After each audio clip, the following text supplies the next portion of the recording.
In the 20th century, productivity was driven by factories, it was driven by oil, global trade routes, globalization.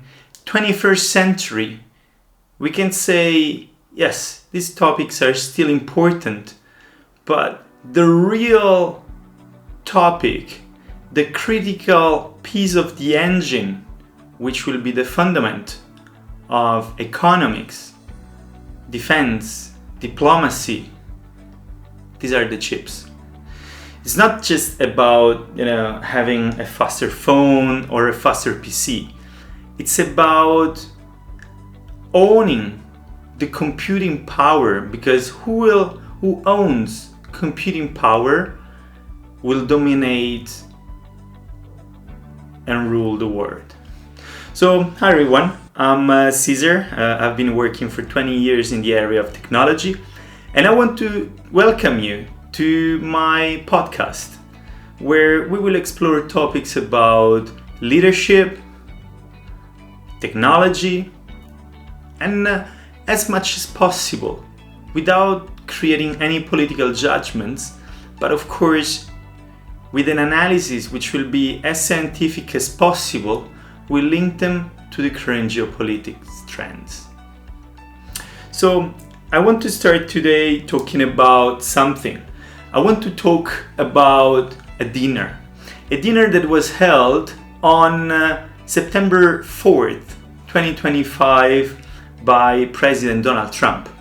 So on September 4th, him and Melania and the First Lady invited to the White House, to Rose Garden, some of the most important CEO of big tech,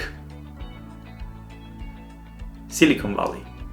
So present was Tim Cook, Mark Zuckerberg, Satya Nadella from Microsoft, Sundar Pichai and Sergey Brin from Google, Sam Altman, OpenAI, Lisa Su, AMD, Safra Catz from Oracle, well, you name it.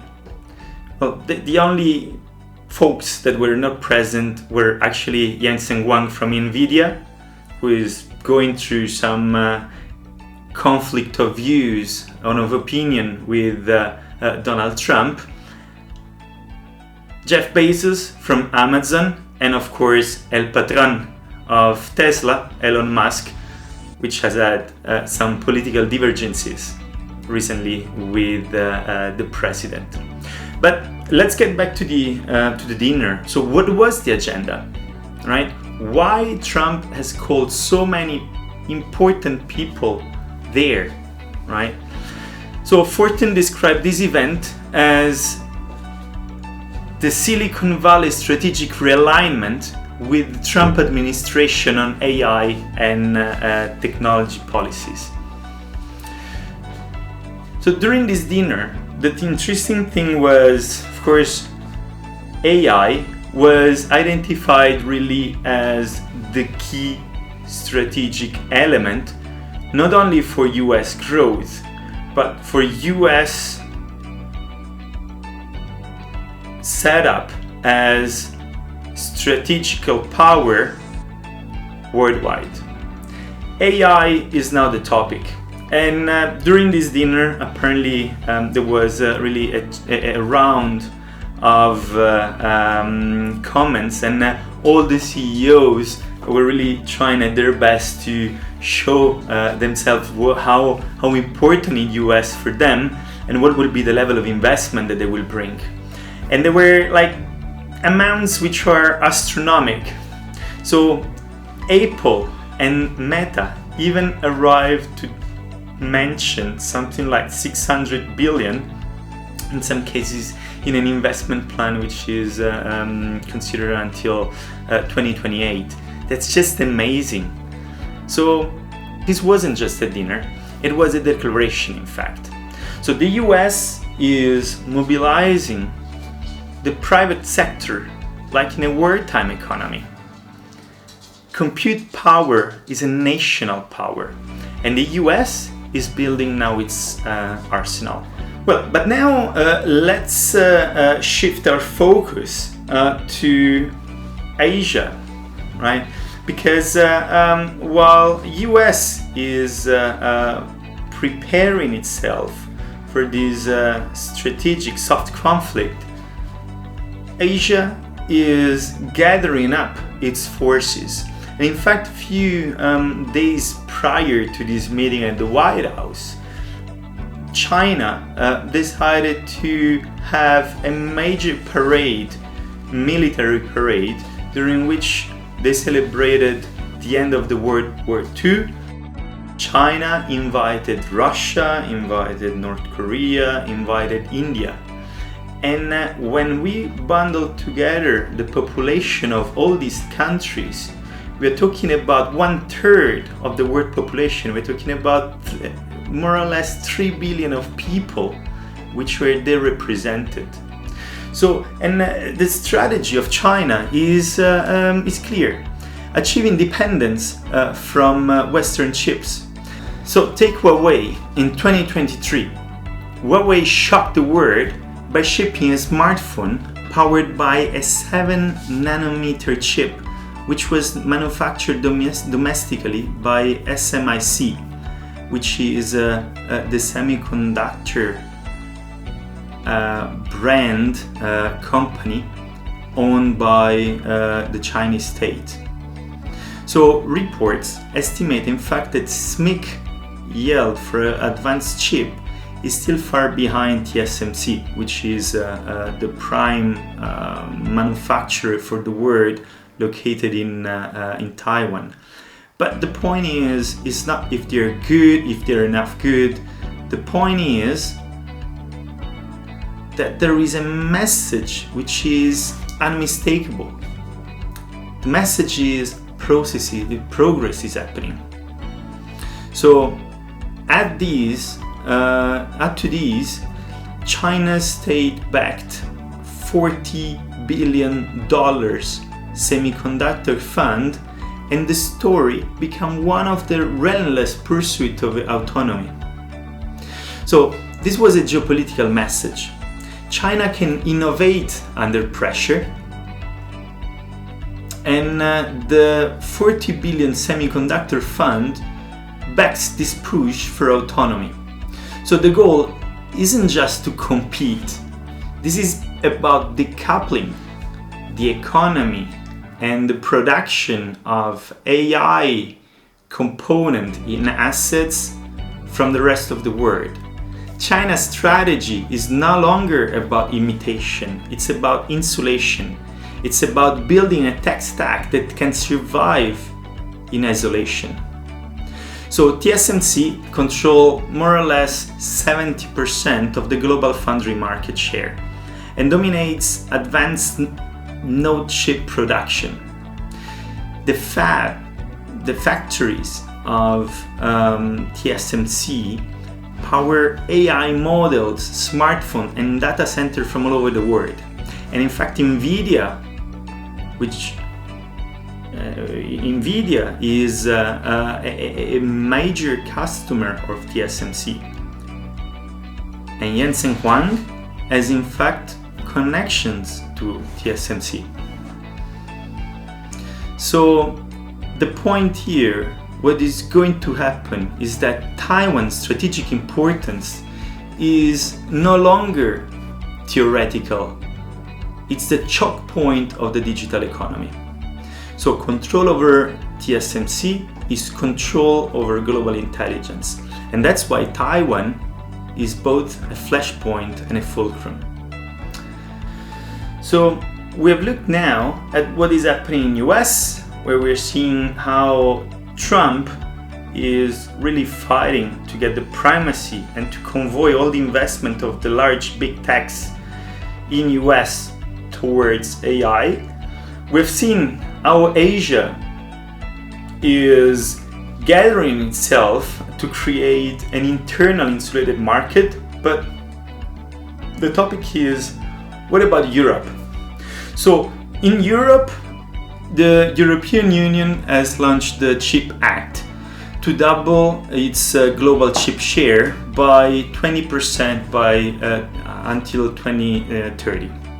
So Germany pledged something like 10 billion for Intel's factory in Magdeburg.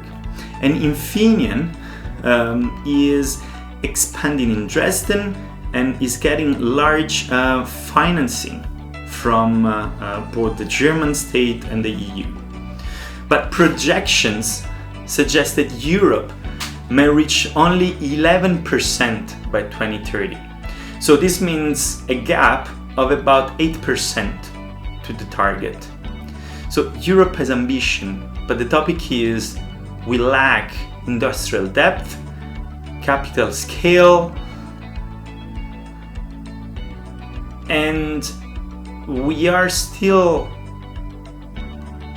within an economy that, even if we say that we are living in an open market, this market is still fractioned, is still split by regulations that do not allow R&D to proceed and do not allow also the easy free trade of products all along.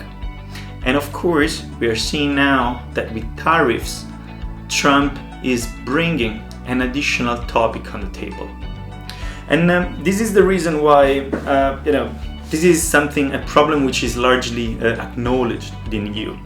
And that's why it was requested about 1 year ago by Mario Draghi, by the European Commission, to Mario Draghi, to produce a report about the state of innovation and competitiveness for Europe.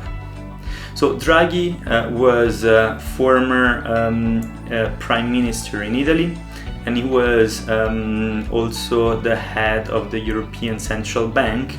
And of course, it's an important politician, and more than politician, he's an economist, and he knows what he's talking about. And in this report 1 year ago, he said that we would need something about 800 billion in annual R&D investment, so nearly we're talking about 5% of EU GDP, to close the innovation gap that we have with US and China.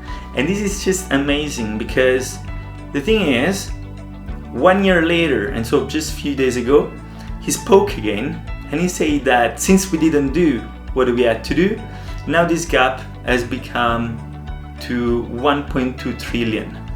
That's unbelievable. This is really difficult for the European Union in a state where currently we are, with wars, with internal problems that, rather than creating a problem that distract us from the real topic, it's really difficult to bring up a common investment for that amount. But let's say the recommendation from Draghi are about completing the capital markets union, doubling the support for fundamental research, creating what he calls a 28th regime for startups. So innovative companies, allow them to get spread more easily and to get more benefits out of the EU. Because these are the companies that really need to finance and support if we want to close this gap. And of course, issuing common EU debt instrument for this strategic problem. The failure to meet the 3% target for R&D expenditure set by EU leaders over 2 decades ago is a fundamental reason why the EU lags behind the US and China, according to Draghi. So he's not just proposing reforms, he's warning of existential decline. Europe is risking to become a consumer of innovation and not a producer. That's incredible. So in 2024, now talking about this, now that we look into this global scenario, let's get a little bit more into that. Let's see, into the tech piece, what has happened on infrastructure. So in 2024, AWS, so the cloud area of Amazon, so Amazon Web Services, Microsoft Azure, so the cloud from Microsoft, and Google Cloud generated something like 330 billion in revenue only 1 year. And AI workloads are driving this growth, with hyperscalers investing in billions in data centers and GPUs. Microservices, containers, and infrastructure as code have transformed deployment cycles. So what once took months now takes hours. We have infrastructure which are more performant, which are scalable, which are pay-as-you-go. And this means, of course, a lot in terms of